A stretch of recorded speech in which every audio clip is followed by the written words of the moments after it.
मियाँ हुजूर ने ये सिलसिला शुरू किया था सन 1978 से। अच्छा, जो पहले बाबा के जो उस्ताद थे ना, वो एक गुरु थे। जी।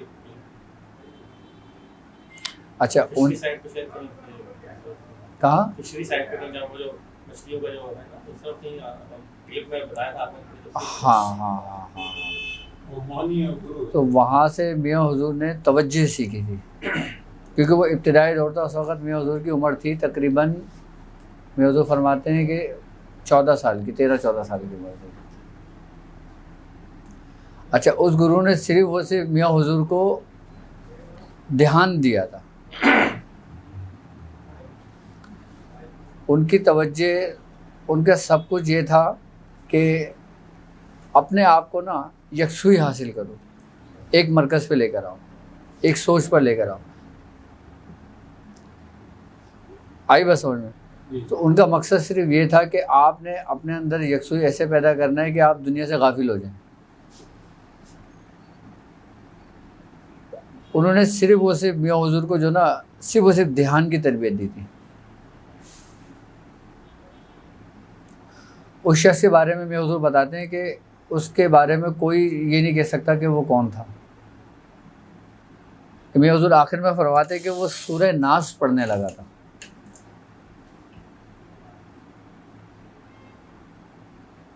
उनका जो नाम था वो बेसिकली था गुरु सीताराम, क्योंकि उनके जो गुरु थे ना, उन्होंने उसकी तरबियत करी थी, वो हिंदू थे। अच्छा, वो बहुत ख़तरनाक मामलात थे उनके। वो कहते हैं ना कि अल्लाह ताला बस जिसे चाहता है हिदायत दे देता है, कि सारी ज़िंदगी कुफ्र में गुजर जाती है, जब आखिरी वक्त आता है तो इंसान को ईमान नसीब हो जाता है।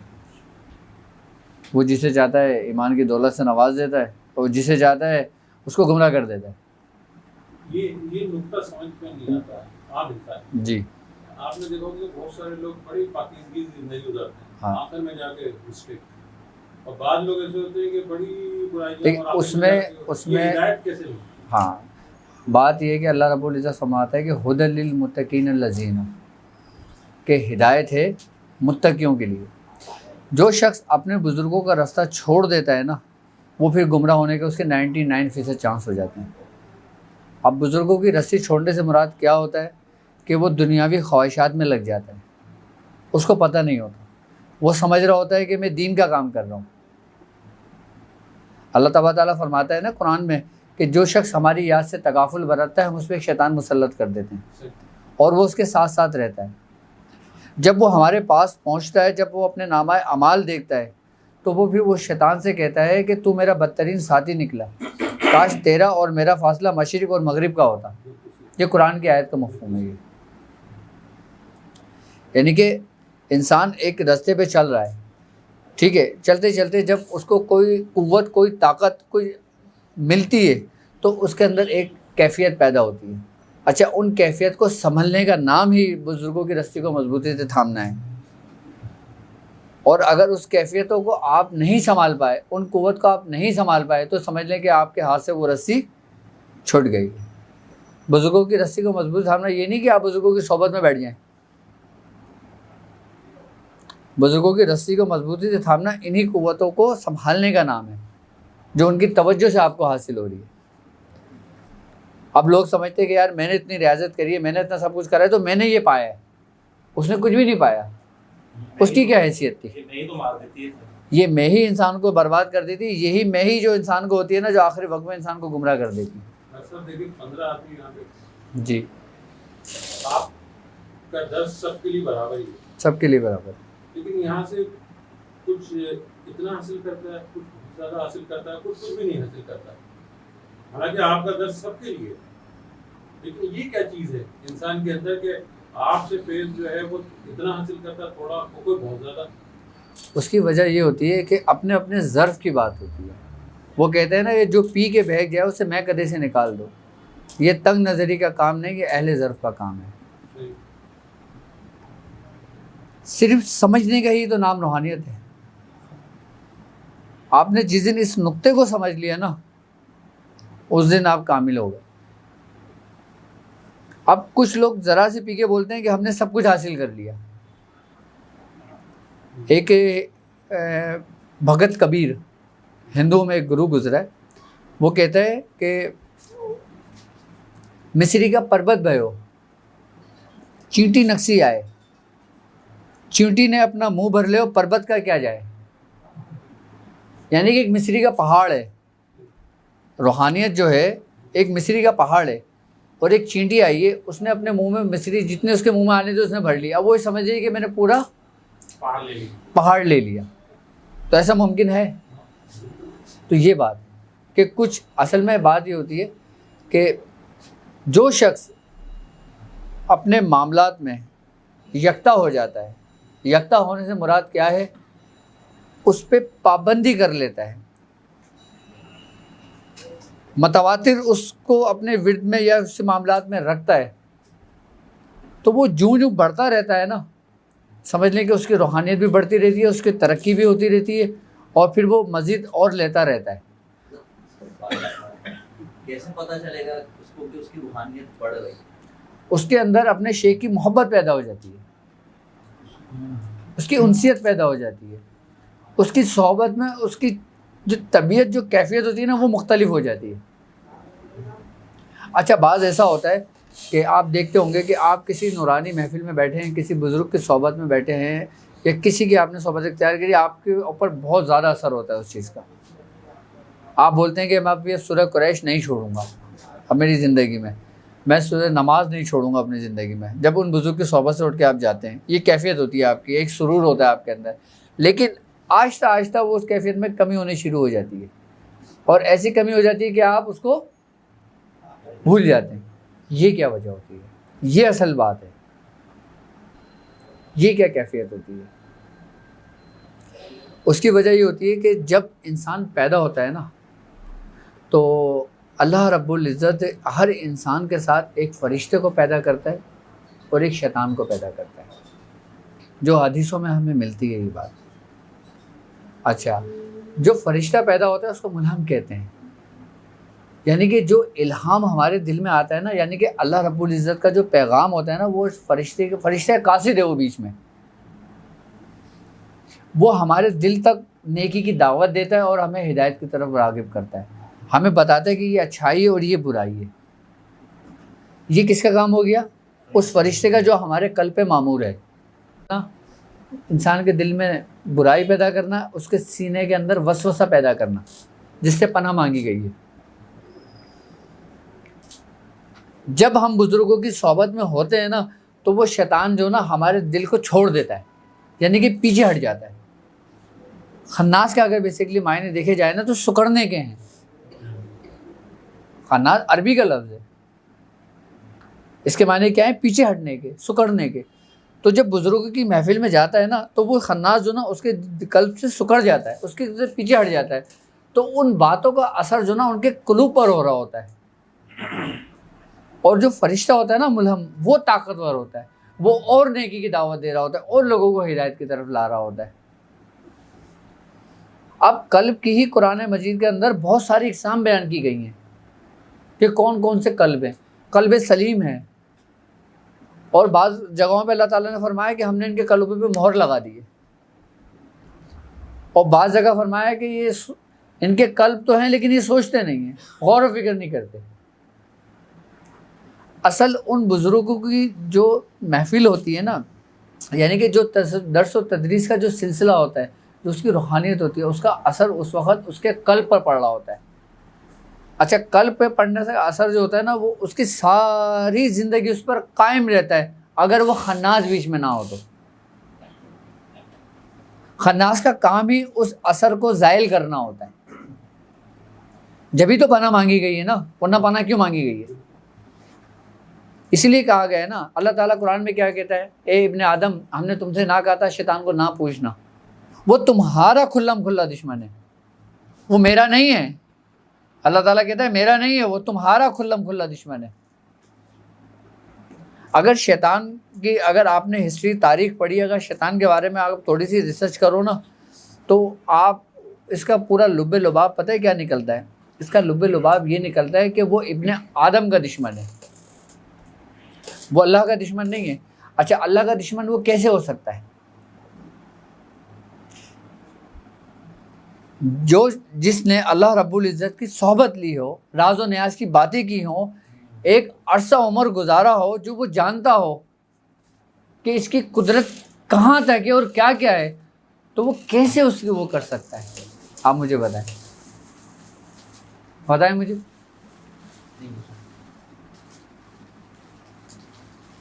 तो वो दुश्मन किसका है? आदम। और आदम का भी दुश्मन क्यों है? इब्ने आदम का, इब्ने आदम का दुश्मन क्यों है? वो इसलिए है कि जब अल्लाह रब्बुल इज़्ज़त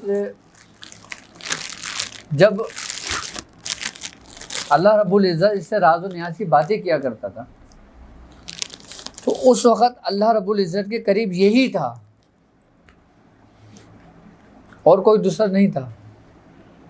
तो इसके दिल में ये ख्याल आया कि ए बारी ताला, कि तेरे जितना मैं करीब हूँ कोई और भी है,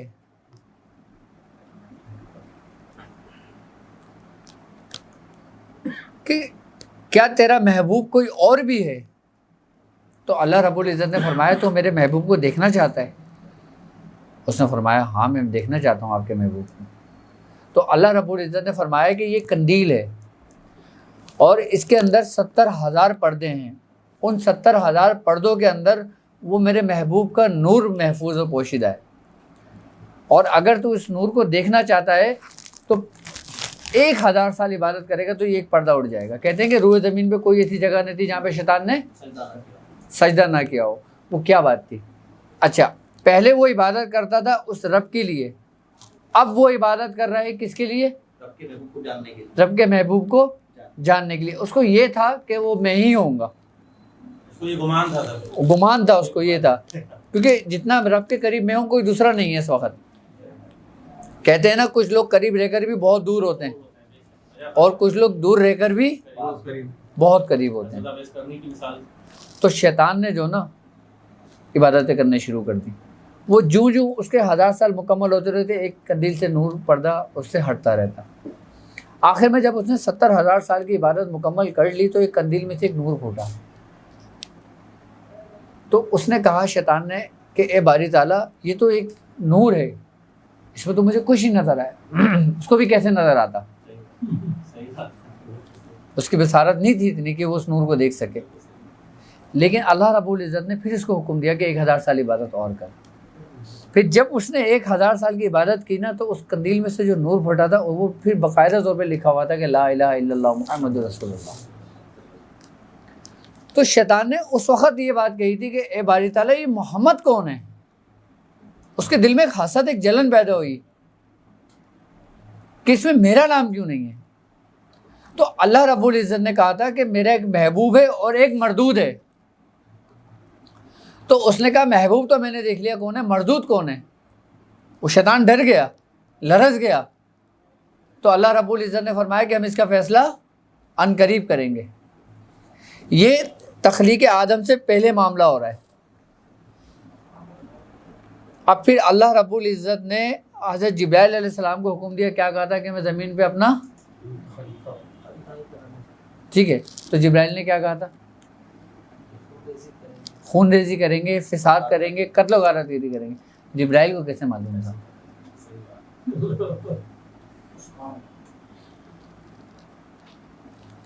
क्यों? क्योंकि अल्लाह रब्बुल इज़्ज़त जब शैतान से राज व न्याज की बातें किया करता था ना, तो वो जो राज व न्याज की बातें होती थी ना, वो चंद मलाइका के अंदर उन बातों को वो जाहिर कर दिया करता था।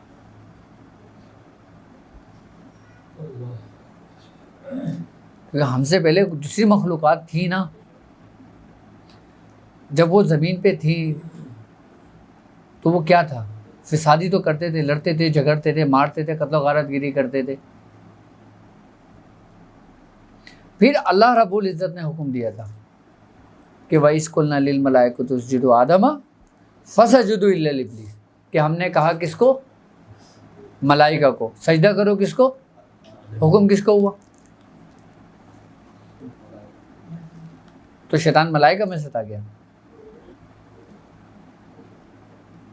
लेकिन वो मलाइका की सिफ्त में खड़ा हुआ था। अब 4 मर्दों की सिफ्त में एक औरत खड़ी हो जाए, मुखातिब किससे है बंदा? मर्दों से, उस औरत से तो नहीं है ना। अबा वस्तकबरा, उसने बड़ा तकब्बुर किया। अब वो तकब्बुर क्या था? वो तकब्बुर था जो उसने अज़ल में किया था कि मेरा नाम क्यों नहीं है। ये तकब्बुर तो एक अलग है कि मैं आग से बना और ये मट्टी से बना है। अच्छा, आग और मिट्टी का मामला इतना कोई बड़ा मामला नहीं था, क्योंकि अगर आग और मिट्टी का मामला होता तो ये चारों अनासिर इंसान के अंदर मौजूद हैं। लेकिन अबा वस्तकबरा का जो मामला था ना, ये वही मामला था जो अज़ल से हुआ था। वकाना मिनल काफिरीन, हमने उसे काफिरों में से कर दिया।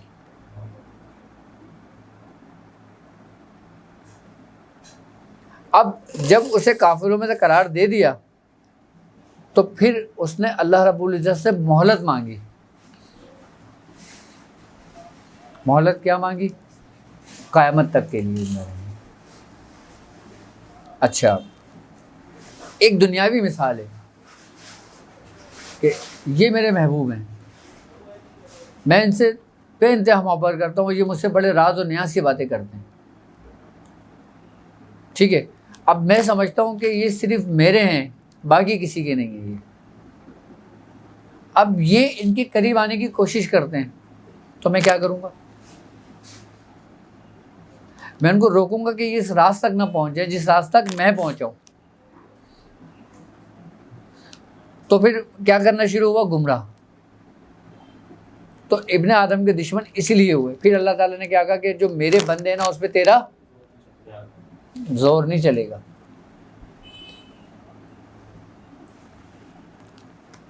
तो ये जो मामला था ना, ये आशिक और माशूक वाला मामला था।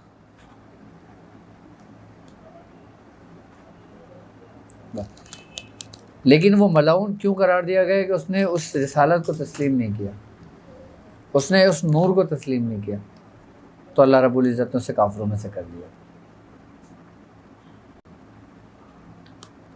तो जब अल्लाह तबारक ताला ने आदम की तख्लीक करी थी, जब उस फरिश्ते को मामूर किया था ना, ये भी हदीसों में बात है कि उस कल्ब में जब फरिश्ते को मामूर किया था जिसका नाम मलहम है, फिर शैतान ने उस वक्त अल्लाह ताला से ये बात कही थी कि बारी ताला कि इसके साथ मेरी भी औलाद का पैदा होना चाहिए।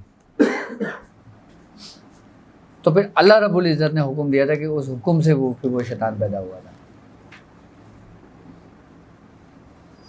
क्योंकि वो भी हाँ अल्लाह ताला कुरान में कहता है इंसानों को कहता है तुम सोच भी नहीं सकते अगर हम ना चाहें। बेशक हमारे दिल में जो ख्यालात आते हैं या जो भी आते हैं वो अल्लाह की मर्जी से ही आते हैं, बेशक अच्छे हो या बुरे हो, जो भी इजाज़त होती है। तो मखलूक के दिल में जब सोच पैदा होती है, तो अगर आपने शैतान इब्लीस की मिसाल दी, उसके अंदर एक सोच पैदा होती है, तो सोच कैसे पैदा होती है उसकी? सोच इसलिए पैदा हुई थी कि वो नफ्सों में से था, उसमें नफ्स था। कुल्लू नफ्सिन जायकातुल मौत, कि हर नफ्स ने मौत का जायका चखना है। फरिश्तों में ये सिफत नहीं है। लेकिन फरिश्तों को मुतालिक तो ये कहा गया कि जब अल्लाह ताला तमाम कायनात को ख़त्म कर देगा, इसराफील अलैहिस्सलाम सूर फूकेंगे, तमाम मखलूक जो है उनको मौत हो जाएगी, फिर आखिर में इसराफील को कहा जाएगा आप तुम भी मर जाओ। तो हुक्म है ना, उस वक्त अल्लाह ताला कहेगा कोई है मेरे, बेशक हाँ। तो तमाम लोगों को जो है वो जो है मौत या जो भी उसको कहें ना, रूहानियत में जो भी कहें, तो तमाम लोगों को उनको ख़त्म कर दिया। अच्छा, ऐसा क्यों होगा? ये समझ में नहीं, क्योंकि जब कायनात की तख्लीक थी ना, तो कायनात की तख्लीक जब हुई थी ना, तो हदीसों में ये बात मिलती है कि एक ज़ोरदार धमाका हुआ था, एक आवाज़ थी वो कि जिससे कायनात की तख्लीक हुई थी। आवाज़ों को आप क्या समझते हो? सुर को आप क्या समझते हो? सुरों को, रिदम को आप क्या समझते हो? ये अगर इसके बारे में गुफ्तगू की जाए ना, तो ये वो राज था कि जो अल्लाह रब्बुल इज़्ज़त और उस शैतान के दरमियान था। कश्फ समय की जो मशक कराई जाती है सर, किसकी? कश्फ समय की जो एक मशक कराई जाती है। कहा। तो ये वो राज था जो शैतान और अल्लाह के दरमियान था। आई बात समझ में? जब सरकार दो आलम सल्लल्लाहु अलैहि वसल्लम ने बांसुरी की आवाज़ सुनी तो आपने अपने कानों में उंगलियां डाल ली थी। वो जो आवाज़ थी ना, वो खाली आवाज़ नहीं थी, वो एक पैगाम था। जब कुछ भी नहीं था तो एक हू का आलम था। आप कभी अंधेरे के अंदर, सन्नाटे के अंदर या किसी ऐसी जगह चले जाएं कि जहाँ पे किसी किस्म का कोई शोर गोल ना हो, आप अपने आप को बिल्कुल रिलैक्स होकर बैठ जाएं और रिलैक्स होकर बैठे आंख बंद कर लें और तमाम चीज़ों से गाफिल हो जाएं, आपको आवाज़ें सुनाई देनी शुरू हो जाएंगी। कौन सी आवाज़ें? जो बिखरी हुई कायनात में आवाज़ें हैं, आप उन आवाज़ों को सिमटने शुरू कर दें। यानी कि इस कायनात की तख्लीक भी आवाज़ है और इस कायनात का इख्तिताम भी। सुर क्या है? एक आवाज़ ही है ना, एक बाजा ही है ना। तो तख्लीक भी कहाँ हुई और इब्तिदा भी कहाँ से हुई, इंतहा भी कहाँ हुई? ये वो राज है जो अल्लाह रब्बुल इज़्ज़त और वही जानता है जिसको उसने अता किया हो। इन सुरों की मैं आपसे अगर बात करूँ ना, तो अगर आप इसकी मैं आपको एक मशक कराता हूँ, ठीक है, जिसको कहते हैं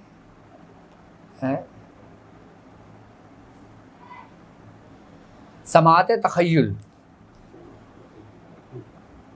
यानी कि जो हमारे अंदर की जो आवाज़ें हैं, आप कहते हैं ना कि अब ख्याल सब कुछ किसकी तरफ से आता है? अल्लाह रब्बुल इज़्ज़त की तरफ से आता है। इल्हाम किसकी तरफ से होता है? अल्लाह रब्बुल इज़्ज़त की तरफ से होता है। वसवसा किसकी तरफ से होता है? वो शैतान की तरफ से, वो अल्लाह की तरफ से। अल्लाह ने तो अज़ल से उसको दे दिया ना अमर, और अल्लाह जिसको अज़ल से अमर देता है वो इख्तिताम तक रहता है, वो ख़त्म नहीं होता। लेकिन अब काम किसका है? अच्छा, आपने हज़रत मौलाना रूम ने आपने इन आवाज़ों के मुतालिक बड़ी गहरी गुफ्तगू की है। यानी कि इतनी गहरी गुफ्तगू करी, आप फरमाते हैं कि ये अल्लाह के राज़ों में से एक राज है। बांसुरी के हवाले से आपने कहा था, बांसुरी की लय क्या, बांसुरी क्या बोल रही है, क्या बोल रही है, 7 सुराख क्या है, हाँ 11 सुराख क्या है, हाँ, इसकी पूरी मंजिलें हैं, ये बिल्कुल बेशक। इसकी पूरी एक तरतीब है। रूहानियत में अगर देखा जाए तो एक मकाम सालिक पर ऐसा आता है कि उसको इनका बाकायदा बिल्कुल ज़रा सा इल्म दिया जाता है ताकि वो उस मंजिल से दूसरी मंजिल में दाखिल हो। लोगों को नहीं पता होगी ये बात। मैं बांसुरी की बात नहीं कर रहा हूँ, मैं बात कर रहा हूँ उन आवाज़ों की, उन लहरों की। आज साइंस इसकी रिसर्च है, वो कहती है कि हम दुनिया में जो कुछ बोलते हैं ना, वो आवाज़ें ख़त्म नहीं होती कभी, वो खला में चली जाती है। बिल्कुल। तो कहा है कि एक दिन ऐसी टेक्नोलॉजी आएगी कि वो वॉइस हम जो है वो रिकॉर्ड कर चुके हैं, हज़रत ईसा अलैहि सलाम की आवाज़ को रिकॉर्ड कर चुके हैं। यहाँ तक बात आ गई है सर। सही। क्योंकि आवाज़ तवानाई है, तवानाई मरती नहीं है, ख़त्म नहीं होती। तो अच्छा, आप ये कह रहे हैं कि हज़रत ईसा अलैहि सलाम की आवाज़ को रिकॉर्ड कर चुके हैं, ये आप स्टडी पढ़ा है आप, ठीक है। लेकिन अगर देखो, साइंस किसी भी चीज़ का प्रूफ मांगता है, वरना उसको वो एक्सेप्ट नहीं करेगा। वो क्या प्रूफ है, वो कैसे साबित होगा? अब साइंस से ये भी रिसर्च ये है कि अब मैं इस कुर्सी पे बैठा हूँ ना, अब मैं इस कुर्सी से उठ के जाऊँ 5 मिनट तक, इस कुर्सी के ऊपर मेरे असरात मुरतब रहेंगे बकौल साइंस के, जो उसने साबित किया है। बाकायदा इन्होंने कुछ ऐसे कैमरेज फिट किए हैं और उस कैमरे में उसको इतना जूमिंग उन्होंने किया है, इतना उसके लेंस के उतना एक हद तक उन्होंने बढ़ाया है कि यहाँ तक कि मैं उठ के भी चला जाऊँ ना तो मेरा रिफ्लेक्शन बाकी रहता है। आपका ऑरा जो है वहाँ बैठा हुआ होगा, उसको ऑरा लाजमी बैठा हुआ होगा। कैरोलाइन फोटोग्राफी कहा जाता है। हाँ, फोटोग्राफी कहा जाता है, उसका नाम दिया गया कैरोलाइन फोटोग्राफी का नाम। कैरोलाइन कैरोलाइन फोटोग्राफी कहा गया है। ये साबित किया है ना साइंस ने। अच्छा, आवाज़ों को कैसे करेंगे? उन्होंने आवाज़ों पे इस तरीके से रिसर्च करी है कि उन्होंने छोटी छोटी ना कोह बनाई हैं, जैसे तय खाने होते हैं ना। आप ये देखें कि महात्मा गौतम बुद्ध जो इसके पैरोकार जो लोग हैं, जो बुद्धा जो के इसके पैरोकारों में से जो लोग हैं, आपने उनके देखा होगा कि उन्होंने मेहराब टाइप की ना छोटी छोटी सी खोलियाँ बनाई हुई हैं। जब वो अपने बच्चों को, जब 7-8 साल 9 साल के बच्चे होते हैं ना, वो बाकायदा तौर पे उन बच्चों को जो ना उसके अंदर कैद करते हैं। कैद करने से मुराद ये होता है कि उनको 8-10 घंटे की उसमें वहाँ पे उनको तरबियत देते हैं कि वो ये कहते हैं कि आपने कुछ नहीं करना, आपने बिल्कुल रिलैक्स होकर बैठ जाना है। वो क्या कर रहे होते हैं? वो सिर्फ अपने आवाज़, अपने जो इनके ज़ाहिर आज़ा होते हैं ना, जो सुनने, आंखें देखने की, बोलने की सब सलाहियत होती है ना, उसको बंद कर दिया जाता है। और फिर उस पर ना इनको मश्कों पे प्रैक्टिस कराई जाती है। अब जब उनको प्रैक्टिस कराई जाती है ना, तो उनके जो हवासे खमसा है ना, वो जागते हैं। अच्छा, हवासे खमसा का जो ताल्लुक़ होता है ना, वो उसका ताल्लुक़ होता है बातिनी से, यानी कि उन मामला से जो इंसान की नज़रों से ओझल होता है। यानी कि जो अच्छा ये पर्दा है ना, ये ज़ाहिरी पर्दा हमारा उस वक़्त तक है जब तक हम देख रहे हैं, बोल रहे हैं, सुन रहे हैं, खा रहे हैं, पी रहे हैं। जब ये चीज़ें बंद हो जाती है ना, तो हमारी आंखों से पर्दा हट जाता है। बुज़ुर्ग क्यों रियाजत करते थे?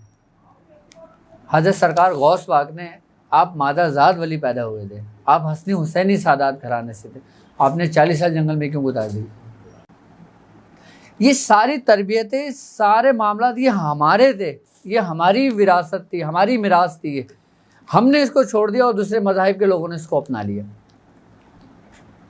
फ़र्क सिर्फ इतना है कि हमने कलमा पढ़ा हुआ, उन्होंने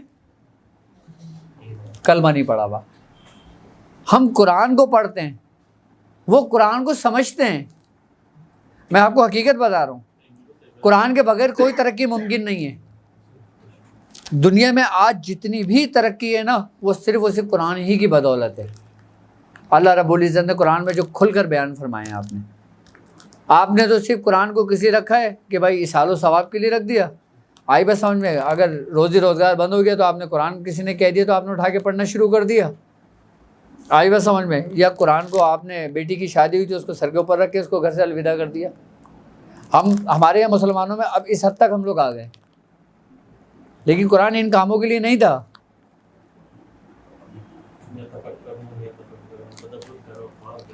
कुरान तो था वस्साबिकून के लिए, कि जो सबकत ले जाने वाले लोग हैं। और जिन्होंने कुरान को समझ लिया वो निकल गए। लेकिन इसकी एक बात याद रखना, इन तमाम रास्ते की बुनियाद, इन तमाम चीज़ों की बुनियाद, सबसे जो पहला स्टेप है ना, वो तवज्जो ही है, वो गौर व फिक्र ही है। वो गौर व फिक्र क्या है? एक आपके अंदर यकीन होना चाहिए। उस्ताद की रहनुमाई आपको क्यों ज़रूरत पड़ती है? वक्तन फ़वक्तन हर रास्ते पर, हर कदम कदम पर आपको उस्ताद की ज़रूरत क्यों पड़ती है? क्योंकि नबी करीम सल्लल्लाहु अलैहि वसल्लम का फरमान है, आपने फरमाया जब किसी रास्ते का तयन करो तो उसके रफ़ीक को तलाश कर लो।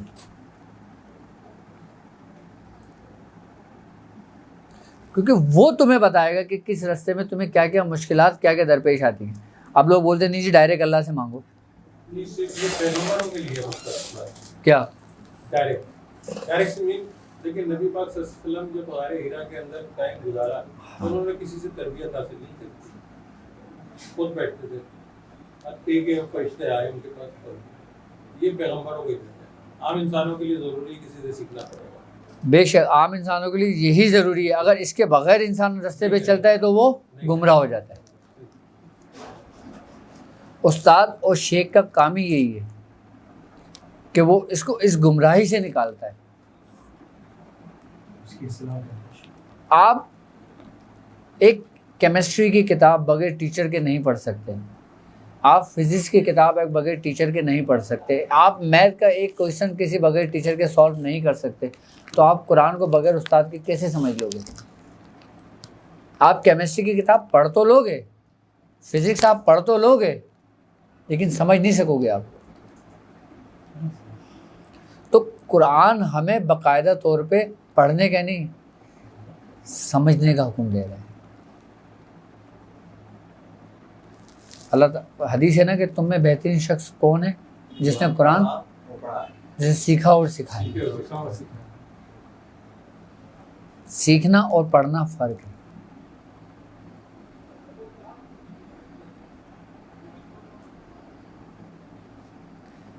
जब आप गारे हिरा में थे, सरकार दो आलम सल्लल्लाहु अलैहि वसल्लम, जब हज़रत जिब्राइल अलैहिस्सलाम आए थे, तो हज़रत जिब्राइल अलैहिस्सलाम ने क्या कहा था कि इकरा बिस्मि रब्बिकल लज़ी, कि पढ़ अपने रब के नाम।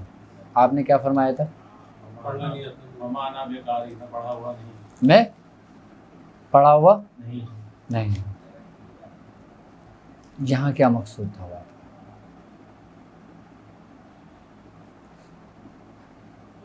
क्योंकि वहाँ पढ़ाना नहीं था, क्योंकि आप तो यही कुछ लेकर ही पैदा हुए थे।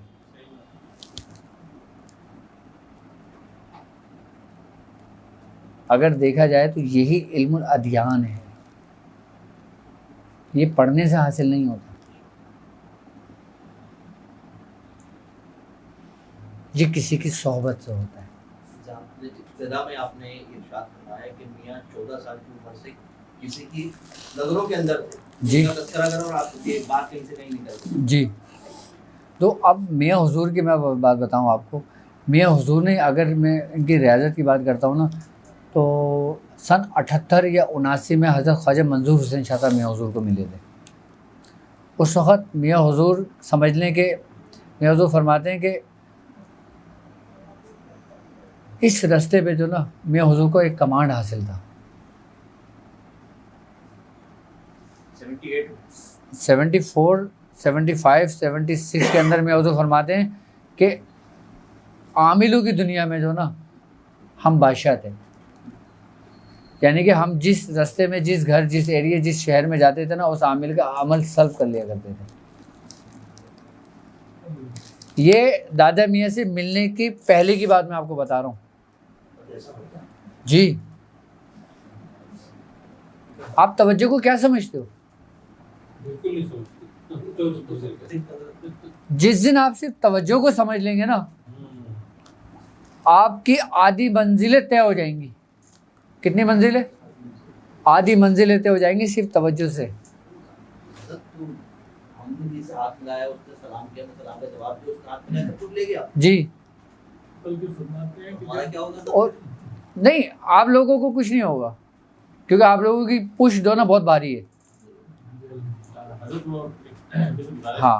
करने के मियाँ हुजूर का वो नाज़िल सिलसिले वाला जो आता है ना, जो चिराग, वो ज़रा दोहरा दीजिएगा। वो आज बड़ा सिद्दत से दिल कर रहा था, मैंने आपसे याद करूँ कि मुझे आपको नाज़िल सिलसिले में जो आपको हुआ सिलसिला चिराग दिया गया था, हाँ, वो ज़रा दोहराइए। ये बात है सन 2008 की बात है या 9 की बात है। तो मियाँ,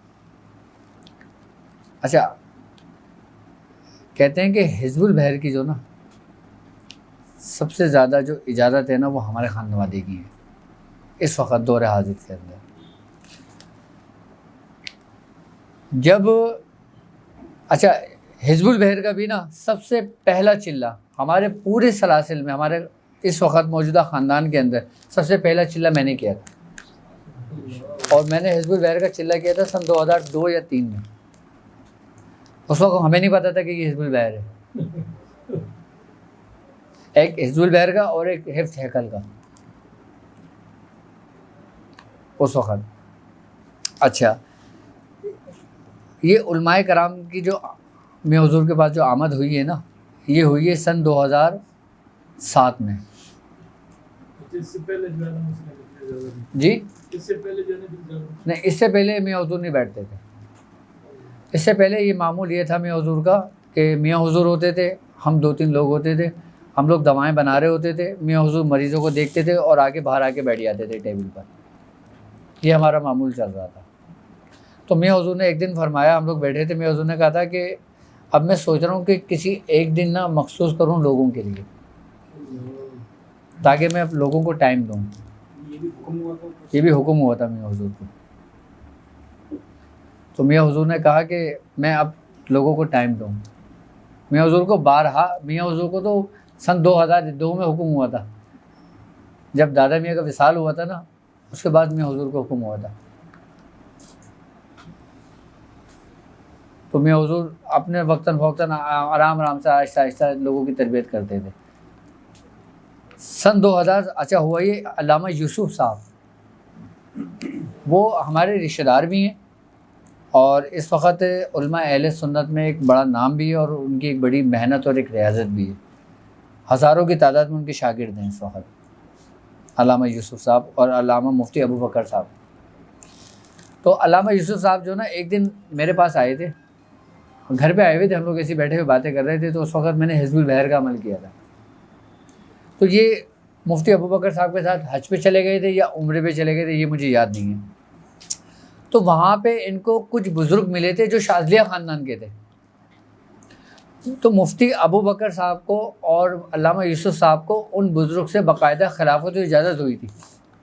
अच्छा, उन बुज़ुर्ग का नाम था अबुल खैर मोहम्मद शाज़ली, और दो बुज़ुर्गों के नाम और थे, वो मेरे जहन से निकल गए।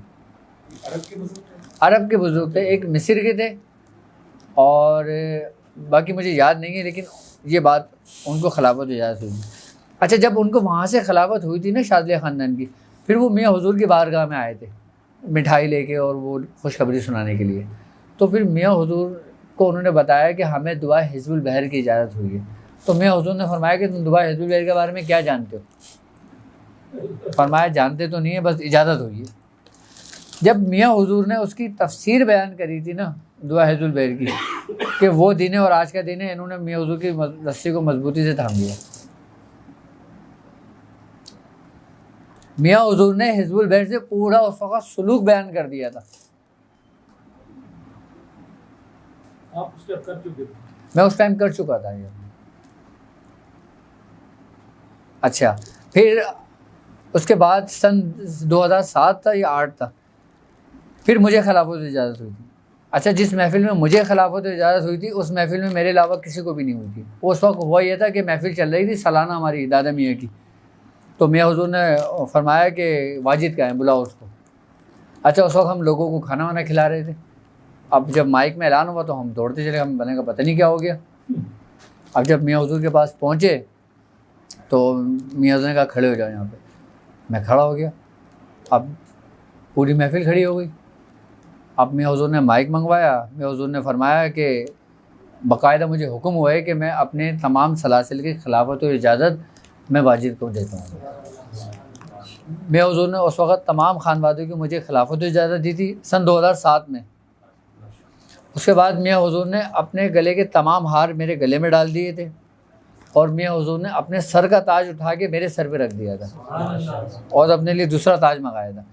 जब मियाँ हुजूर ने अपने सर का ताज मेरे सर पे रखा था ना, उस वक़्त मैं मियाँ के कदमों में गिर गया था और मैं मियाँ से पता है क्या कह रहा था? मैंने कहा मियाँ मैं इस काबिल नहीं हूँ, मैं ये जिम्मेदारी नहीं संभाल सकता, मैं ये बोझ नहीं संभाल सकता, मैं इस काबिल नहीं हूँ। मेरे अल्फाज यही थे और मैं ज़ारो कतार रो रहा था। पूरी महफिल ये इस बात की शायद है, वो कह रही थी कि आप ज़ारो कतार रोते हो। मियाँ पूरे ताकत से आपको उठा रहे थे। मियाँ हुजूर भी रोने लगे, पूरी महफिल रोने लगी। फिर मियाँ हुजूर ने मुझे अपने पास बिठा लिया। अब हमें थोड़ी सी वो घबराहट होनी शुरू हो गई। हमने जल्दी हार उतारने शुरू करे, आहिस्ता आहिस्ता खिसक के मियाँ साहब के हम बाहर जाके वहीं लोगों में जाके बैठ गए। तो ऐसे मुझे खिलाफत हुई थी। मुझे खिलाफत होने के 2 साल के बाद, 1 साल के बाद या 2 साल के बाद फिर मुफ्ती अबू बकर साहब को खिलाफत हुई थी। अच्छा, जब उनको भी खिलाफत हुई थी तो शायद उन अकेले को हुई थी उनको खिलाफत। फिर उसके बाद फिर तमाम उलमा कराम को खिलाफत होने का सिलसिला शुरू हुआ था, वरना मियाँ हुजूर खिलाफत नहीं देते थे। मियाँ हुजूर इस मामले में बहुत सख्त थे, खिलाफत के मामले में, इजाज़त के मामलात में। मियाँ हुजूर मुरीद नहीं करते थे किसी को। अगर कोई शख्स मुरीद होने आता था, मियाँ हुजूर कहने लगे इतनी क्या जल्दी है तुम्हें? कह रहे नहीं मियाँ हुजूर मुरीद कर लें। मियाँ ने कहा हम कर लेंगे, जाओ। वो बेचारा चक्कर लगाता रहता था। ये तो अब दादा मियाँ की विसाल के बाद फिर मियाँ हुजूर ने फिर मुरीद भी करना शुरू करा और खिलाफत का सिलसिला शुरू हुआ सन 2006 में। मुझसे पहले 2 लोगों को खिलाफत हुई थी, उनका इंतकाल हो गया, शिदात भाई का। और इस वक्त मियाँ हुजूर के सीनियर खुलफाओं में सबसे पहला नाम मेरा ही आता है, उसके बाद फिर तमाम लोगों को खिलाफत इजाज़त हुई।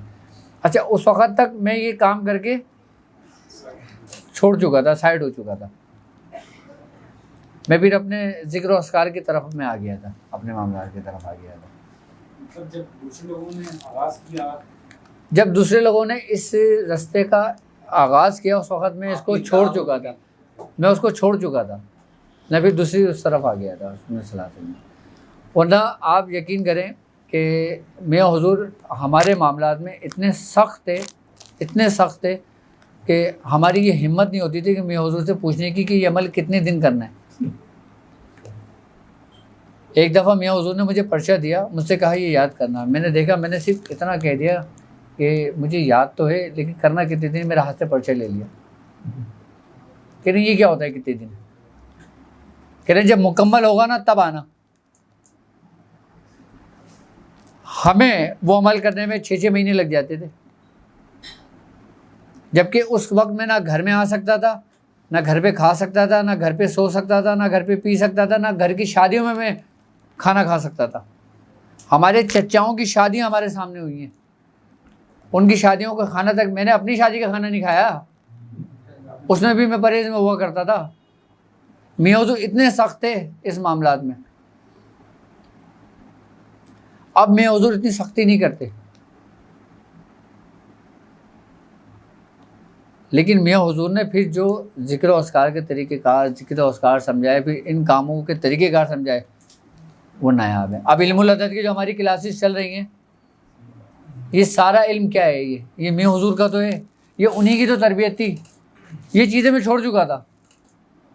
ये तो अल्लाह, हमारे ताहिर नदीम कादरी भाई हैं, हमारे पीर भाई हैं, उन्होंने बोला कि वाजिद भाई ये सिलसिला शुरू करो आप। वो मेरे पीछे लग गया था 1 हफ्ते तक, हर रोज़ मुझे फ़ोन करके बोलता था नहीं आप ये सिलसिला शुरू करो, हम लोग दूर बैठे हैं, हम लोग कैसे सीखेंगे ये। वो कराची में नहीं होते? वो कराची, वो पिंडी भटिया में होते हैं, फैसलाबाद में। तो फिर ये सिलसिला शुरू हुआ था।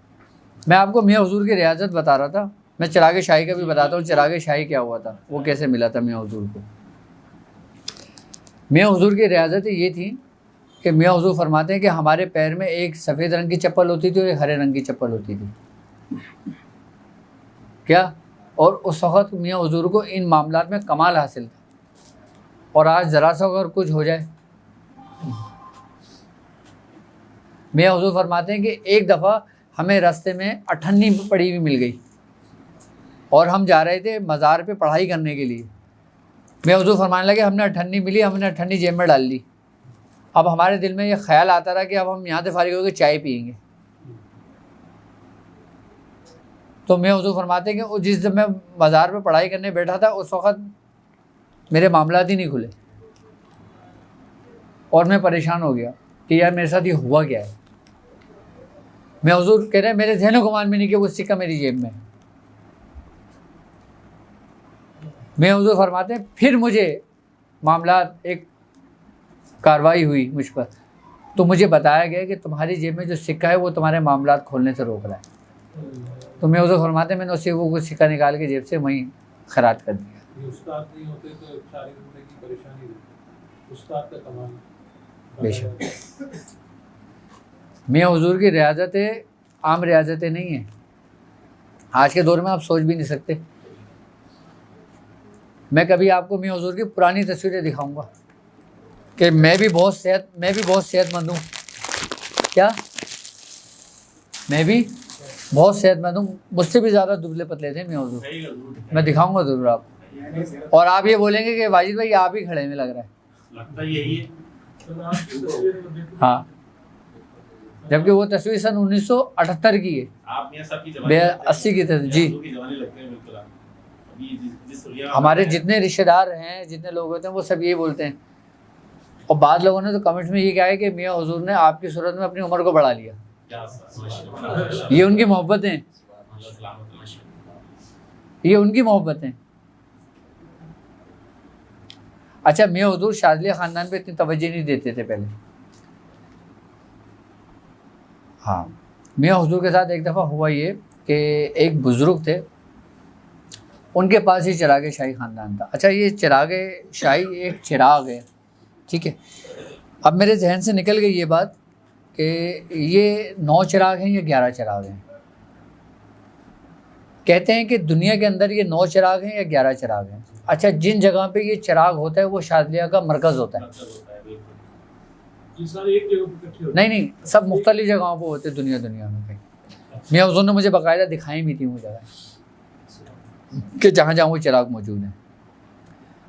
अच्छा, जिन बुज़ुर्ग के पास जो चिराग था ना, जब उनका आखिरी वक्त आया, जब उनका विसाल हुआ, वो अब विसाल होने से पहले उन्होंने अपने बेटे को बुलाया। उनका नाम था, उनके बेटे का इमरान नाम था।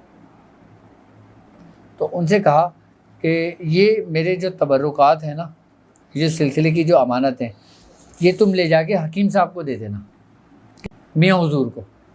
मियां हुज़ूर सबसे पहले हकीम साहब के नाम से जाने जाते थे, और ये मियां हुज़ूर के नाम से जाने जाते हैं, ये उलमाए कराम की वो है मोहब्बत जो मियां हुज़ूर कहते हैं। वरना मियां हुज़ूर पहले हकीम साहब के नाम से जाने जाते थे। तो उन्होंने रूहानियत की दुनिया में मियां हुज़ूर हकीम साहब के नाम से जाने जाते हैं। ये राज की बात बता रहा हूँ आपको, नहीं छोड़ो।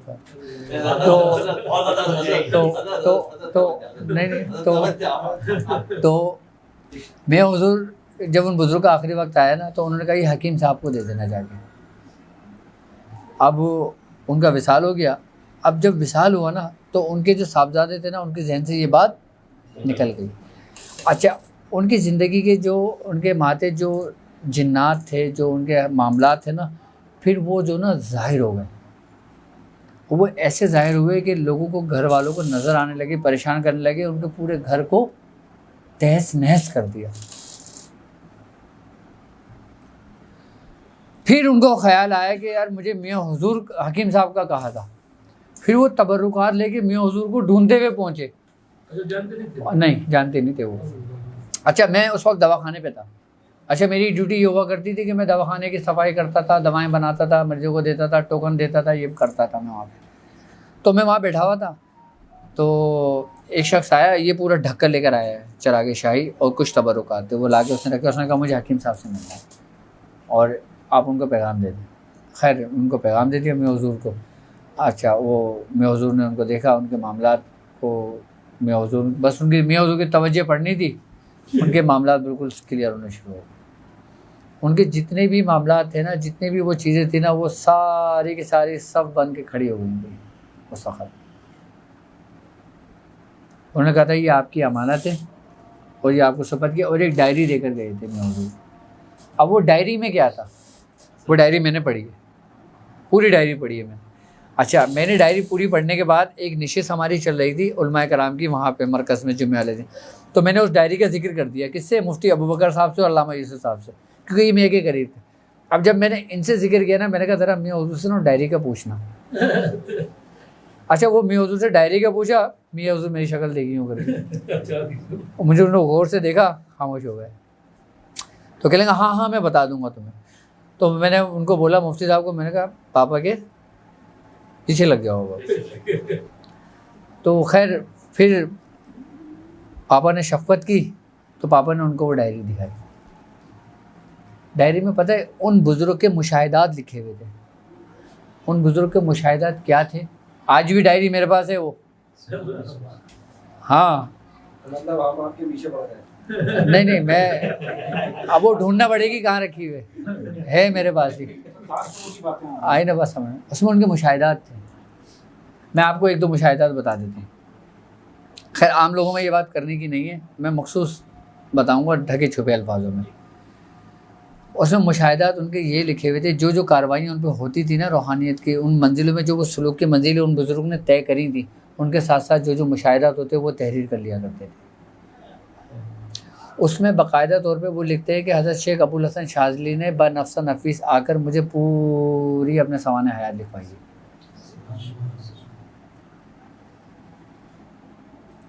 और जब आप मुझे सवाने हयात लिखवा रहे थे, तो उसी वक्त हज़रत ख्वाजा मुईनुद्दीन चिश्ती की आमद हो गई। और ऐसे तकरीबन 1000 मुशाहिदे उसमें लिखे हैं उनके, उन बुजुर्ग। अभी मैंने सिर्फ एक बताया आपको। ये वो नहीं जो ख्यालों में हो रहा है, ये वो नहीं जो आंख बंद करके हो रहा है, खुली आंखों ये वो हो रहा है जो सब देख रहे हैं। सब देखने को खुली आंखों उस डायरी में एक बात और लिखी हुई थी, उस डायरी में एक बात और लिखी हुई थी, वो ये लिखी हुई थी कि इस वक्त हज़रत शेख अबुल हसन शाज़ली की जो ड्यूटी लगी है वो अमेरिका के अंदर लगी हुई है।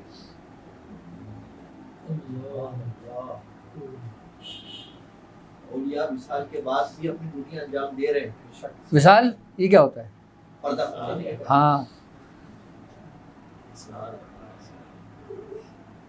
बस अल्लाह जिसे चाहता है ना अपने काम के लिए चुन लेता है। ये रूहानियत की दुनिया जो ना आपकी समझ से बाहर है। हाँ, रूहानियत की दुनिया में अगर मैं आपको बताना शुरू करूँ ना कि रूहानियत की दुनिया के क्या क्या मामलात हैं, आप बोलेंगे वाजिद भाई बस। लोग तो सिर्फ ये समझते हैं कि जी इतने अब्दाल हैं तो इतने कुतुब हैं तो इतने ये हैं तो इतने ये हैं इतने वो हैं, बस सिर्फ। जबकि अगर हकीकतन देखा जाए तो इनके बाकायदा तौर पे ज़ाहिरी भी नाम है और इनके बातनी भी नाम है। इनका पूरा एक शेड्यूल है, इनकी पूरी एक तरतीब है रूहानियत की दुनिया की। आप रूहानियत को क्या समझते हो?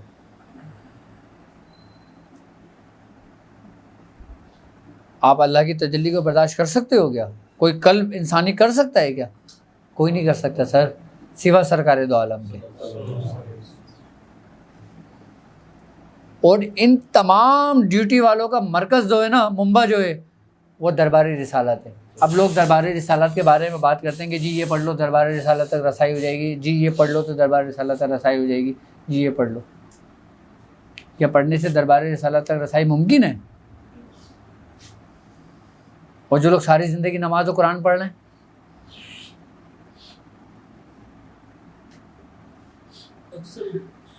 सर एक महल आपने देखा है क्या? आप इन सबको बता सकते हो कि वो महल किस जगह पर मौजूद है, कहाँ मौजूद है, कैसे मौजूद है और मैं कैसे गया था उस रास्ते पर? और एक मैं इतनी मोटी किताब दे दूँगा उसमें पूरा लिखा हुआ हो, आप किसका फॉलो करोगे? उस शख्स को जो वो महल जानता होगा या उसको जो वो किताब लेकर आ रहा होगा? वो शख्स जो नहीं जानता हो। अच्छा, ये सारा एक तरतीबवार है।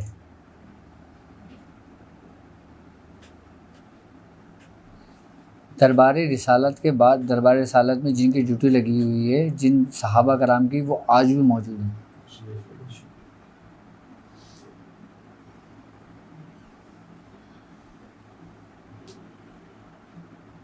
हज़रत शेख अब्दुल्ला इब्न मसूद रज़ियल्लाहु ताला अन्हु,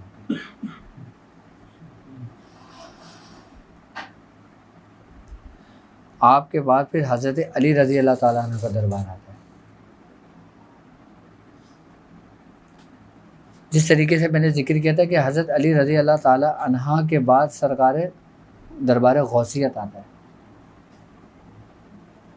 आपको याद होगा मैंने अपनी पूरी नशिस्तों के अंदर एक बात का जिक्र किया था जिसमें सरकार दो आलम सल्लल्लाहु अलैहि वसल्लम का फरमाया था कि मेरे 4 यार ज़ाहिरी हैं और 4 यार बातिनी हैं।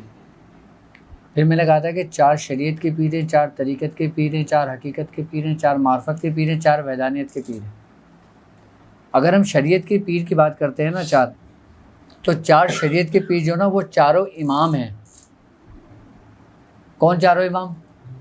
हज़रत इमाम आज़म अबू हनीफ़ा रज़ियल्लाहु ताला अन्हु, हज़रत इमाम शाफ़ी रज़ियल्लाहु ताला अन्हु, इमाम मालिक रज़ियल्लाहु ताला अन्हु, हज़रत इमाम अहमद बिन हम्बल रज़ियल्लाहु ताला अन्हु। ये कौन है? 4 शरीयत के पीर हैं। अच्छा, तरीक़त के पीर वो हैं 4 जो हज़रत अली रज़ियल्लाहु ताला अन्हु के बातिन हैं। हज़रत हसन बसरी, आई बात समझ में, और कमील बिन ज़ियाद, और हसन बसरी है, कमील बिन ज़ियाद हैं,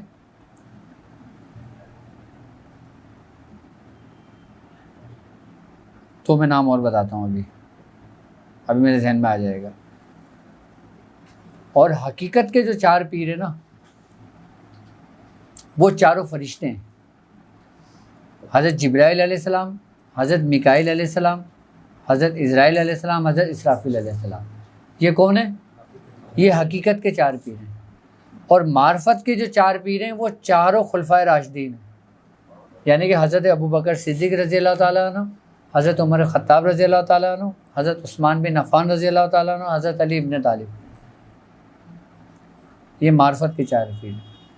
और वहदानियत के जो 4 पीर हैं ना, ये वो 4 नबी हैं जो साहिब किताब थे, यानी कि हज़रत मूसा अलैहिस्सलाम जिन पे तौरेत नाजिल हुई, हज़रत दाऊद अलैहिस्सलाम जिन पे इंजील नाजिल हुई, जिन पे ज़बूर नाजिल हुई, हज़रत ईसा अलैहिस्सलाम जिन पर इंजील नाजिल हुई, और सरकार दो आलम सल्लल्लाहु अलैहि वसल्लम आप पे कुरान मजीद नाजिल हुआ।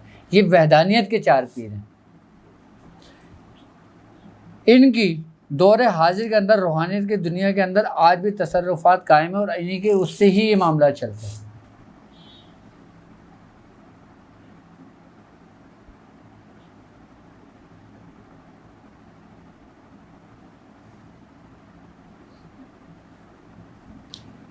ये रूहानियत की दुनिया जो है ना यार, एक छोटा सा इलाका है ये बफर जोन, ठीक है। यहाँ का थाना अलग है, यहाँ के मामलात अलग है, यहाँ पे क्राइम होते हैं और यहाँ पे पुलिस है। अच्छा, पुलिस में भी क्या होता है कि भाई कोई सिपाही है, कोई कांस्टेबल है, कोई ASI है, कोई SHO है, कोई DSP है, कोई SP है, कोई DIG, सारे एक पूरी कड़ी बनी हुई है, पूरी एक तरतीब है।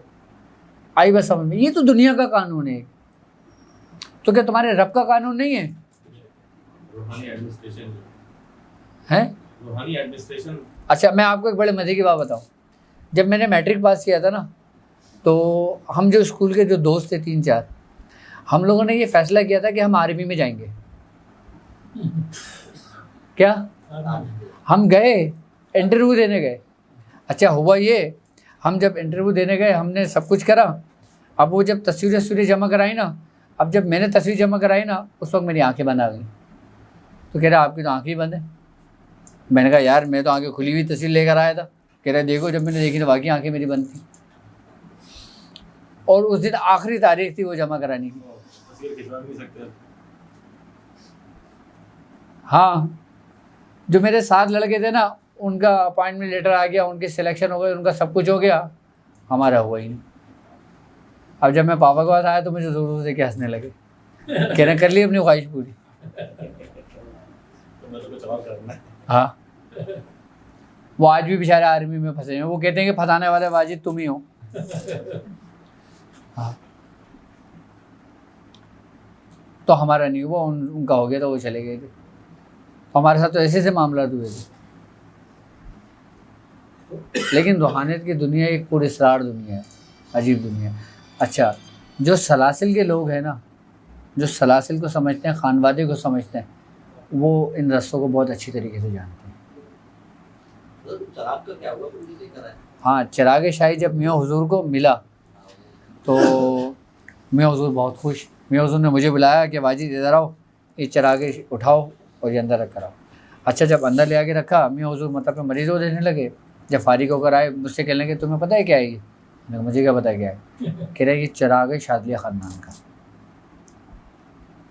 मैंने कहा इसमें है क्या? जब मैंने गौर से देखा ना, तो कहने लगे कि चिराग इसके अंदर ना मुँह मुबारक आया था, कुछ नहीं। कह रहे इसमें जाहिर होगा। हाँ, वो एक चिराग है ऐसा कि अच्छा, चिराग शाही के ऊपर ड्यूटी किसकी होती है? जो शहनशाह जिन्नात होता है, जिनका नाम बख्तानूश है। वो अपने हाथों में उन चिरागों को उठाए हुए, वो उसको अपने हाथों में उठाए। वो हमारे घर में मौजूद है, हिफाजत कर रहे हैं। वो हिफाजत है। तो मियां हुजूर की उनके साथ मुलाकात करी थी? उस चिराग का मतलब था कि मियाँ हुजूर को शाज़िलिया ख़ानदान की सरपरस्ती मिलनी थी यहाँ पर, पाकिस्तान के अंदर, इस दौर के अंदर, इस वक्त में, पाकिस्तान में, इस दौर में, इस वक्त में। मैं इसको कैद नहीं करना चाहता क्योंकि ये मेरी अपनी ज़ाती राय है, लेकिन बात यह है कि सरबराही मिली है। मरकज़ तो यही होगा ना सर?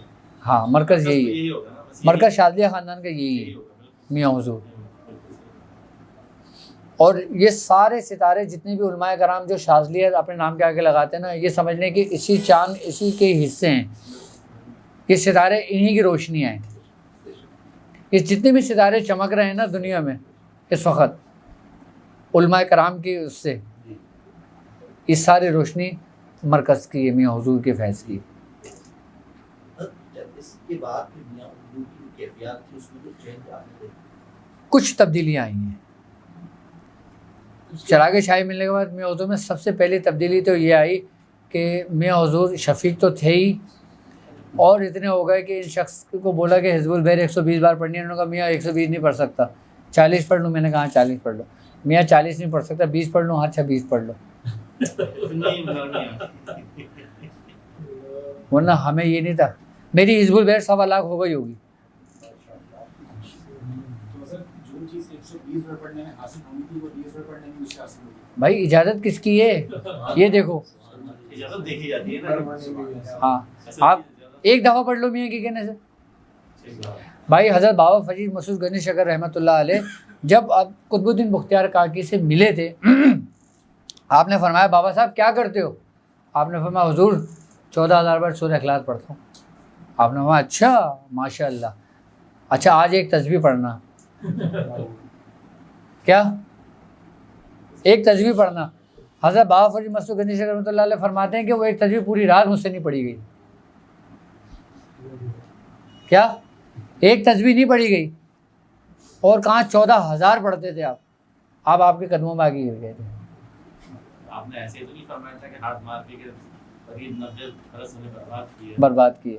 जब बैत हुए और हकीकत 90 बरस की रियाजत और एक, और आपकी अपने शेख से मिलने से पहले ये कैफियत थी कि आप जिस दरख्त के नीचे बैठ के सूरह इखलास पढ़ते थे ना, उस दरख्त पे चिड़ियाँ जो चहचहा रही होती थी, जब आप में खलल पैदा होता था आप यूँ देखते थे चिड़ियाँ गिर जाती के मर जाया करती थी। जब आप पढ़ के फारिग होते थे ना, आप चिड़ियों को इशारा करते थे, चिड़ियाँ जिंदा होकर उड़ जाया करती थी। ये भी कैफियत थी। ये उस वक्त कैफियत थी कि जब अपने शेख से नहीं मिले थे। नहीं मिले। और यहाँ तो लोग शेख से मिलने के 1 महीने के बाद ही कामिल हो जाते हैं। उन्होंने अपनी पूरी ज़िंदगी रियादतों में गुजार दी। अब मैंने अभी पिछली वीडियो में मैंने एक बात कही थी कि मैंने कहा जो जब हम सूरह कुरैश की ज़कात अदा करेंगे उसमें आपने अपने आप को मखसूस करना है एक कमरे के अंदर। अब लोग कह रहे हैं लो हम तो जॉब करते हैं, हम कमरे में कैसे मखसूस कर देंगे? अबे भाई जब 2-3 घंटे तुम पढ़ोगे तो कमरे के अंदर ही बैठ के पढ़ोगे ना, ऑफिस में थोड़ी पढ़ोगे। लेकिन आपने इजाजत दे दी थी। हाँ फिर आपने इजाजत दे दी। हाँ, तो क्या करे बंदा? भाई हम आसानी के लिए है ना। बस आपने उसमें ये भी इरशाद फरमाया था कि रात में पढ़ना, फिर आपने कहा था कि रात मगरिब के बाद हो जाती है, जिसको सहूलत है वो मगरिब के बाद पढ़ ले, इशा के बाद रात में पढ़ना है। रात में पढ़ना है, जितनी सहूलत और क्या आसानी चाहिए? अब मैं आपके बदले की तो नहीं पढ़ना है जरा क्या था तब आप पढ़ के फिर मुझे दे दिएगा। ये जो नक्श आपने जो बाबू के लिख रहे हैं इसको किस चीज़ के लिए? कौन सा नक्श? बामोकल जो नक्श 15 का नक्श। हाँ 15 का नक्श बामोकल नक्श समझ लें कि आपके दिलो दिमाग के अंदर जो काम है ना उस काम के लिए इस्तेमाल हो सकता है। इसकी सबसे बड़ी बात ये होती है कि जो बामोकल जो नक्श है ना, जो 45 का जो नक्श है, ये आपकी रूहानियत में तरक्की के लिए है। ये यानी कि आप जो कुछ पढ़ रहे हैं ना, जो कुछ कर रहे हैं ना, वो चीज़ ज़ाया और रुजत में नहीं आएगी। हाँ सारे अमाल जी, आपके सारे क्या सी 4 ही तो हैं गिनती जिंदगी के। हाँ भाई एक प्रैक्टिस कर रहे हो आप लोग, सूरह कुरैश पढ़ रहे हो और 45 का नक्श लिख रहे हो, और चौथा काम क्या कर रहे हो? आप चौथे काम में सिर्फ मैथोलॉजी सुन रहे हो बस। इसके बाद पहले भी हाँ। है इसमें लोग फारिग। हाँ आपने तादाद कितनी फरमाई? सूरह कुरैश 313 मरतबा। जारी जल्दी तक के साथ। अच्छा मुझसे इसने एक सवाल किया था, मुझसे कह रहा हज़रत ये बताएं कि सूरह कुरैश 313 मरतबा। अच्छा ये ताहिर नदीम कादरी का ही सवाल था, हम ऐसी बात कर रहे थे तो कहने लगे हुजूर आपने 313 की ज़कात अदा करवा रहे हैं क्या? मैंने कहा नहीं ज़कात तो नहीं है। कह रहे लोग समझते हैं कि ये ज़कात है। ज़्यादातर लोग ये समझते हैं। तो फिर ये 313 ही की तादाद क्यों है? अच्छा, ये 313 की तादाद मैंने इसलिए रखी क्योंकि ये मेरा अपना प्रैक्टिकल में रहा है। उसकी वजह ये थी कि जब मैं 3125 मरतबा रोज़ाना सूरह कुरैश पढ़ता था, 3125 मैंने 6000 भी पढ़ी है, अल्लाह 6000 मरतबा रोज़ी पढ़ी है मैंने इसको। आपको कितना टाइम लगा? मुझे तकरीबन 7-8 घंटे लगते थे। ये तो 13 मरतबा पढ़ने 45 मिनट लगते हैं हमें। जी, मामूल आदत रवानी आ जाती है ना फिर आपके उसमें। आप हिज़्बुल वगैरह आप अभी पढ़ लो 15 मिनट में, जब आपको हिज़्ब हो जाएगी, ज़बान हो जाएगी, आप 10 मिनट पे आ जाओगे, फिर आप 9 मिनट पे आ जाओगे, फिर आप 8 मिनट पे आ जाओगे, फिर आप 5 मिनट पे आ जाओगे, रवानी जब आ जाती है। तो मैंने ये कहा, मैं एक दफ़ा 3125 का इसका अमल कर रहा था। जब मेरा अमल मुकम्मल हुआ था ना, तो जब मैं मियाँ हुज़ूर की बारगाह में गया था, तो मियाँ हुज़ूर ने मुझसे फरमाया था कि 313 मरतबा पढ़ो और इंतज़ार करो कि आगे क्या हुक्म मिलता है। क्या तो जो इंतज़ार का जो मेरा वक्त था ना, टाइम ड्यूरेशन जो था, वो 40 दिन लगे थे पूरे इंतज़ार करने में। तो उस 40 दिन मैंने सिर्फ 313 मरतबा पढ़ी थी। निचोड़ आपने हमें दे दिया है। वो निचोड़ मैंने अपनी ज़िंदगी का आपको दे दिया कि आपने 313 मरतबा पढ़ना है आगे हुक्म के इंतज़ार के लिए। आगे जैसी हुक्म मिलता है, जैसी कोई बात सामने आती है, तो मैं इंशाल्लाह वो फिर आपको ज़कात अदा करने का हुक्म दूँगा। मैं अपनी मर्ज़ी से कोई काम नहीं कर रहा। हाँ, अभी दिल्ली में FIR नहीं है। और तर्क जलाली के साथ आपने इरशाद फरमाया। मैंने तो यहाँ तक दे दिया है कि अच्छा, कुछ लोग तर्क जलाली जमाली दोनों कर रहे हैं, करें, अच्छी बात है, जिस्म को आदत पड़ेगी। कोई जमाली नहीं कर रहा, कोई बात नहीं। अरे कोई जलाली नहीं कर रहा, कोई लोग मुझसे पूछ रहे हैं हज़रत हम बताएं कि परहेज में सिगरेट पी सकते हैं या नहीं पी सकते। मैंने कहा भाई पी लो, लेकिन पढ़ते वक्त मत पीना। हाँ, कहीं बाद में बोलोगे हज़रत आप ही ने तो ज़्यादा दी थी। पूछने में तो ऐसे हाँ। पूछ रहे होते हैं हाँ। कि हमारे पास जो है ना 20 दिन टाइम होता है, हम 20 दिन पढ़ लेते हैं, 20 दिन छोड़ देते हैं, 20 दिन नहीं पढ़ेंगे के बाद नहीं, इसमें गैप नहीं आना चाहिए। आपका एक दिन दूसरे दिन से ऐसे जुड़ा हुआ है जैसे एक जंजीर, एक कड़ी दूसरी कड़ी से जुड़ी हुई है। अगर एक कड़ी दूसरे कड़ी से जुड़ के पूरी जंजीर बन रही है, बीच से एक कड़ी निकाल दो, वो जंजीर रहेगी? नहीं रहेगी। अगर आपका दिन कोई गैप होता है ना, तो उसकी मिसाल ऐसी है, आपने फिर जंजीर दोबारा बनानी है। अगर दूसरे दिन ज्यादा पढ़ लीजिए तो फिर वो नहीं बनेगी। एक दिन छोड़ दिए 313 मरतबा की तादाद मुकम्मल कर लें, उसके बाद फिर ला तादाद जितना चाहो पढ़ लो। अब सूरह मुज़म्मिल में पढ़ता था 120 मरतबा रोज़। अब हुआ ये कि मियाँ हुज़ूर ने मुझे बुलाया, तो मुझसे कहा कि अब वो सूरह मुज़म्मिल 120 नहीं पढ़ना, अब से 11 मरतबा पढ़ना है। अच्छा, मैं डर गया। मैंने कहा मुझसे कोई गलती हो गई है, मुझसे कोई ऐसी बात हो गई है कि जिससे आप नाराज़ हो गए। कह रहे नहीं, तुम अभी 11 मरतबा पढ़ो, बस जाओ। अब हमें आदत थी, अब मियाँ का हुक्म था, पढ़ भी नहीं सकते थे। अब हमने क्या करा, 2 रकात नमाज नफिल पढ़ी। पहली रकात में 60 मरतबा सूरह मुज़म्मिल पढ़ ली, दूसरी में 60 मरतबा पढ़ ली। आई बस समझ में। अब ऐसे मेरे तकरीबन 2 महीने गुजर गए। मैंने मुझे बुलाया, कह रहे तुम क्या कर रहे हो? मैंने कहा नहीं, मैं तो 11 मरतबा सूरह मुज़म्मिल पढ़ रहा हूँ। कह रहे अच्छा, और जो नमाज में पढ़ लो। मैंने कहा वो नमाज में पढ़ रहा हूँ। तो मुझसे कहने लगे अब 360 बार पढ़ना। फिर 360 बार पढ़वाई एक दिन में। 120 की तादाद, शुरू में तादाद 40 से 92, 92 से 117 मरतबा, 117 से 120 मरतबा, 120 मरतबा से 360 मरतबा। ये सूरह कुरैश इसके लिए जगह एक ही होनी चाहिए या बंदा कहीं चला जाता है तो उसको मजबूरी की हालत में अगर बंदा कहीं दूसरे शहर चला जाता है या दूसरे गांव चला जाता है तो वो वहाँ पढ़ ले, या मस्जिद में होता है तो वो मस्जिद में उसको पढ़ ले।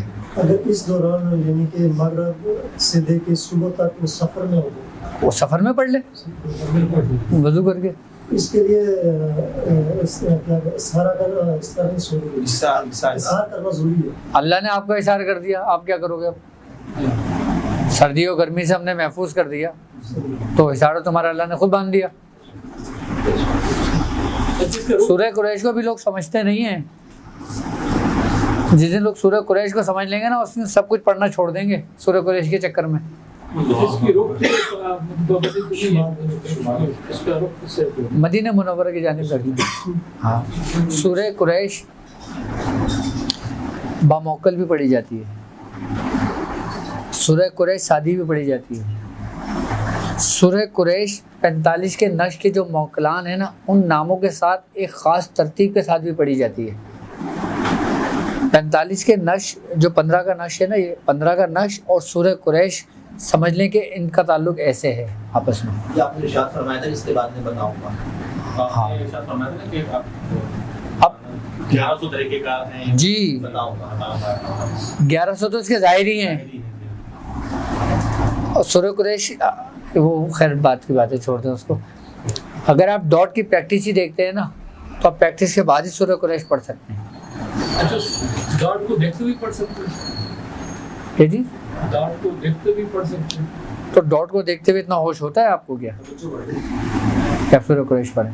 आगे पीछे जो है ना, जो हट जाती है तो वो उसको देखते हुए जो है ना, जब तवज्जो हट जाए तो एक दफ़ा सूरह कुरैश पढ़ लें, फिर तवज्जो कर लें।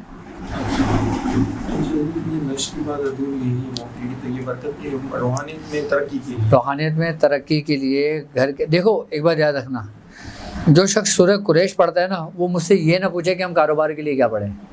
जरूरत नहीं है, सब चीज़ इसी में है। अगर वो थोड़ा सा भरोसा कुछ दिन कर लेता है ना, उसको कुछ भी पूछने की ज़रूरत ही नहीं। अपने रोज़ी रिज़्क़ के मामले में, अपने घर के मामले में, तस्खीर के मामले में उसको ज़रूरत ही नहीं कुछ कहने की, कुछ पूछने की। सूरह कुरैश ऐसी चीज़ है, इसमें तस्खीर भी है और तस्खीर खलाइक है। आप चाहते हो ना कि लोग आपसे मोहब्बत करें, लोगों के दिलों में आपकी मोहब्बत हो, तो आप सूरह कुरैश का अमल कर लें। तब चलते चलते जो है बीच में रुकावट आ जाती है, बीच में कोई न जब रुकावट आए, जब याद आए तब पढ़ लें। तो अभी एक पोस्ट में देख रहा था, किसी साहब की थी, उन्होंने मोटापे का इलाज सूरह कुरैश से बताया कि सूरह कुरैश को पढ़ के तरीका था पूरा, आप अपना मोटापा पर भी कम कर सकते हैं।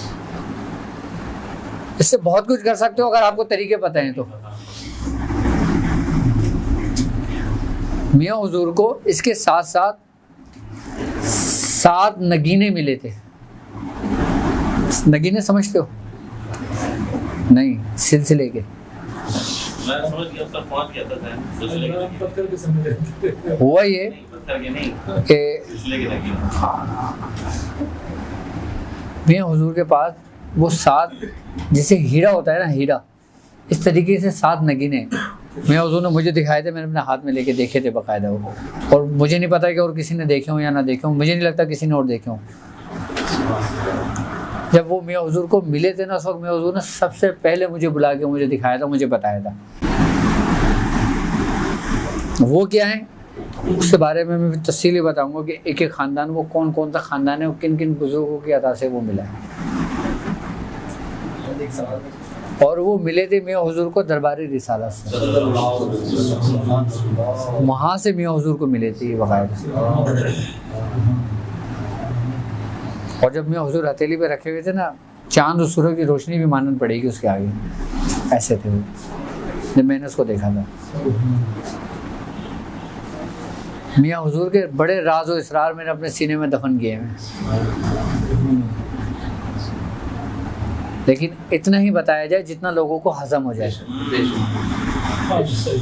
वरना फिर ये लोगों के लिए नुकसानदेह। हाथी की खुराक चूंटियों को ना खिलाई जाए। हाँ, हाथियों की खुराक चींटियों को ना खिलाई जाए। मतलब वो जो आप इरशाद फरमाते आपने कहा बस वो मियाँ हुजूर जो हैं वो रूहानियत में हकीम मशहूर है। हाँ, उसके हवाले थोड़ा वो सर एक लक़ब है, एक इस्म है। मैं हुजूर, मैं बताऊंगा इंशाल्लाह, जब ये कैमरा बंद होगा ना फिर मैं बताऊंगा इंशाल्लाह। नहीं फिर भी बताएंगे। ये वो था कि जो लोग मियाँ हुजूर की रूहानियत से इस्तिफ़ादा हासिल करें, मियाँ हुजूर की रूहानियत से अपनी तरबियत मुकम्मल करें, जो लोग ज़ाहिरी मियाँ हुजूर के करीब नहीं हैं, ये उन लोगों के लिए था।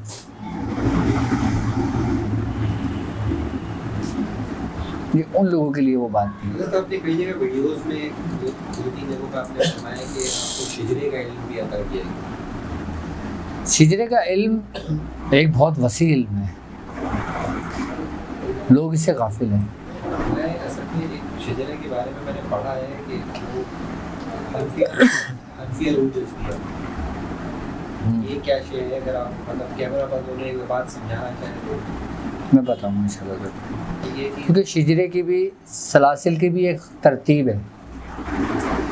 अच्छा, हम सिर्फ चीदा चीदा जानते हैं जो मशहूर हैं, और जो ऐसे हैं जो रूहानियत की दुनिया में एक मकाम रखते हैं, वो लोगों की नज़रों से ओझल हैं।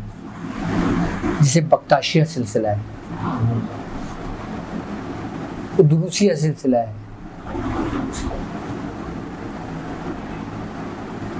आई बस समझ में, ऐसे बहुत सलासिल हैं जो महफूज पोशीदा कर दिए गए। यहाँ पे हम इतने सारे लोग बैठे हैं और भी लोग वाबस्ता हैं आपसे, इसमें भी सुन रहे हैं आपसे, पूरी दुनिया के अंदर कई सलासिल से वाबस्तगी। क्या वजह है कि लोग जो है वो अपने सिलसिले के होते हुए मुख्तलिफ सलासिल की तरफ चले जाते हैं और वहाँ से फैज़ हासिल करके अपने सिलसिले में तो रहते ही हैं, लेकिन दूसरे सलासिल से इक्तिसाब फैज़ हासिल कर लेते, चाहे वो अज़कार की सूरत में हो, तवज्जो की सूरत में हो, या बैत बरकत की सूरत में हो, तो क्या उनका हिस्सा वहाँ पे भी होता है और वहाँ पे भी होता है? देखें, मैं आपको एक बात बताऊं कि हज़रत दाता गनी बख्श रहमतुल्लाह अलैह आपके बारे में कि आपने कमो बेश शायद 300 जगह पे या 700 जगह पे बैत तलब ली थी, बैत बरकत ली थी मुख्तलिफ बुजुर्गों से, जिसको तालीब कहते हैं, बैत तलब कहते हैं। तो अब मैं अगर अपनी बात करता हूँ ना, मैंने अपनी पूरी ज़िंदगी में मियाँ हुजूर के अलावा किसी और का चेहरा नहीं देखा। जो कुछ भी देखा ना वो इन्हीं में देखा। इनसे हटकर अगर मुझे कुछ दिखाया गया तो मैंने नहीं देखा। इस जुमले को समझिएगा कि इन्हीं में देखा, इस जुमले को समझना है। इनसे हटकर अगर दिखाया गया तो मैंने नहीं देखा। एक दफ़ा मेरे साथ एक मामला हुआ कि मैं पढ़ते पढ़ते ना ऊँघ आ गई मुझे। अच्छा, मैं क्या देखता हूँ कि मैं जो ना अपनी वालदा से जो ना लड़ रहा हूँ, क्या कर रहा हूँ, जैसे हुज्जत कर रहा हूँ उनसे किसी बात पे। तो उनके, हमारी वालदा का, जो छोटी वालदा है हमारी, उनका इंतकाल हो गया, तो उनसे मैं उसकी हुज्जत कर रहा हूँ। तो वो मुझसे कह रही हैं कि तू अपने बाप को जाके बता। क्या? अपने? हाँ, नहीं, उन्होंने ये अल्फाज कहे उस मुशाहिदे के अंदर कि तू अपने बाप को जाके बता ये बात कि जो तू हमसे कर रहा है ना। अच्छा, पापा एक कमरे में मामा एक कमरे में बैठी, हमारी दूसरे कमरे में हमारे पापा पढ़ाई पे बैठते थे। वो पापा का पढ़ाई का कमरा था।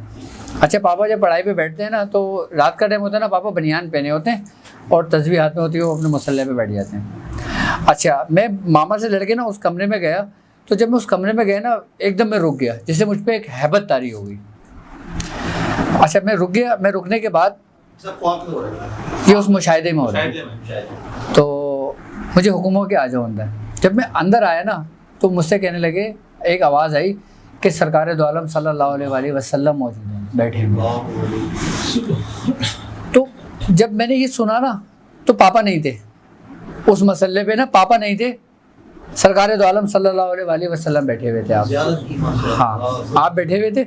अच्छा, मैं फिर जो ना रोने लगा, और मैं ना जैसे बच्चा रोता है ना, आप आल्टी पाल्टी मार के बैठे हुए, और मैं ज़ारो कतार ना आपसे रो रहा हूँ, वो कह रहा हूँ, या रसूलुल्लाह देखें इन्होंने मेरे साथ ऐसा किया, या रसूलुल्लाह देखें ऐसा किया, या रसूलुल्लाह देखें ऐसा किया। तो आप मेरे कमर से ला रहे हैं, और मेरे कमर से ला के बोल रहे हैं अल्लाह बेहतर करेगा, अल्लाह बेहतर करेगा। और आपकी जो जुल्फ़ों से पानी था ना, वो मेरे ऊपर टपक रहा था। मैं किसके पास गया था? मियाँ हुजूर के पास गया था। और फिर मैं ये बात कर रहा हूँ उनसे कि रो रहा हूँ, दारा कर रहा। फिर मैंने उठाया, मैंने कहा या रसूलुल्लाह देखें ये मेरी बीवी है। आपने बेटा उठाया और नज़र उठाई और दुआ दी। वो चेहरा, वो पूरा मुझे हो बहू जाता है। आई बात समझ में? तो वो मैंने मामला देखा। और जब मेरी आंख खुली ना तो मेरा सारा गीला हुआ था, मैंने इधर करके ना अपनी जुबान पे काट लिया था। ये बात है सन 2007 या 8 की, जब मुझे खिलाफत हुई थी। अच्छा, एक हमारे एक पीर भाई हैं, उन्होंने भी ये इसी तरीके का एक ख्वाब देखा था। वो शेखुल हदीस हैं, मैं उनका नाम नहीं ले रहा क्योंकि उनका मुशाहिदा है। शेखुल हदीस हैं, हज़ारों की तादाद में उनके उलमा कराम मौजूद हैं।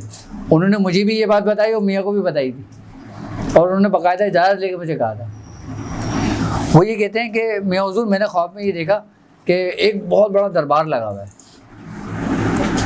और मुझसे कहने वाले कह रहे हैं कि ये दरबार रिसालत, आप यहाँ जाओ, सरकार दो आलम सल्लल्लाहु अलैहि वसल्लम मौजूद हैं।